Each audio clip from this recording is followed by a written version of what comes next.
জাহাঙ্গীরের সাথে কিছুদিন ছিলাম, কিছুদিন হুইল চেয়ার খেয়েছিলাম, এইটুক সুযোগ আমার হয়েছিল।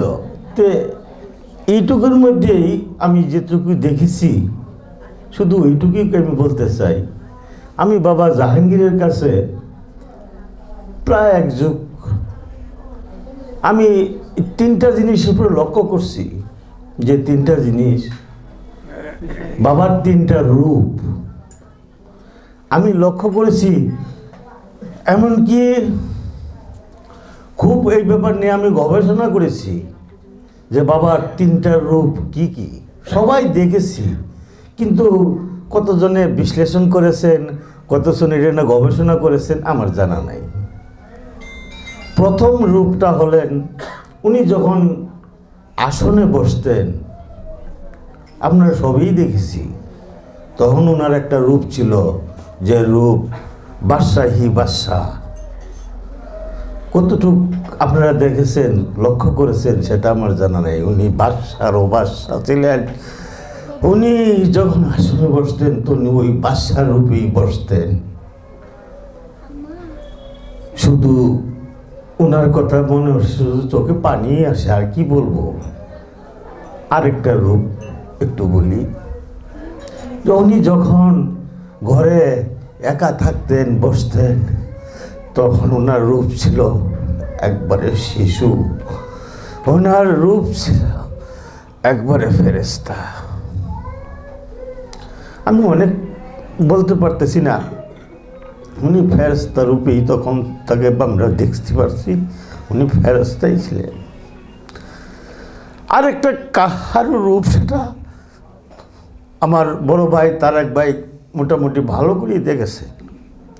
সেই কাহারু রূপটা হইল ওনার উপর যখন হাল আসতে, উনি যখন কিছু ওনার ভিতরে আসতে, কোরআন আসতো, যাই আসতো, ওনার ভিতরে যখন কিছু আসতো, তখন উনি ওনার চোখ টোক মুখে বাড়িয়ে বলতো যে ময়জুদ্দিন দেখছিস আমার রূপটা কি ছিল? জি বাবা। তখন একটাই রূপ, সেই রূপের ভাই ভালো রকম জানেন, উনি কোরআন করছেন, হাল যখন হাল আসছে তখন অনেক কিছু লেখছেন। তখন এই রূপটা ছিল কাহারু। ওনার ভিতর থেকে ওই কথাটি যখন পর্যন্ত না বলতে পারছে, তখন বোঝা গেছে যে ওনার ভিতর থেকে যখন সব ফাইটা ফাইটা বাড়িয়ে যেতেছে গা, চোখ বাড়িয়ে যেতেছে গা, জিব্রা বাড়িয়ে যেতেছে গা, কিন্তু পারতেছে না। যখন উনি হাল উঠছে তখন কিন্তু ময়জুদ্দিন তাড়াতাড়ি খাতা কলম লেখে ওরে আমার সামনে এনে দাঁড়া করা, আমি পারতেছি না, দেখতেছিস না আমি পারতেছি না, কানতেছে কোথায়, দেখতেছিস না আমি পারতেছি না, তাড়াতাড়ি আন। আমি দৌড়ে স্বামী বাড়ি আনলাম, যারই পাইলাম তারই আনলাম, লেখো। এই লেখা বাবা, এই হাল উঠলে যে একটা রূপ, সেটা বিশ্লেষণ করলে সৈয়দ তারেক ভাই যদি কিছু লেখে, লিখতেও পারেন। কিন্তু উনি দেখেছেন, উনি কোরআন করেছেন, উনি দেখেছেন বাবার হাল, বাবার এই রূপটা। আমার মনে হয় সেটাই কাহারু রূপ।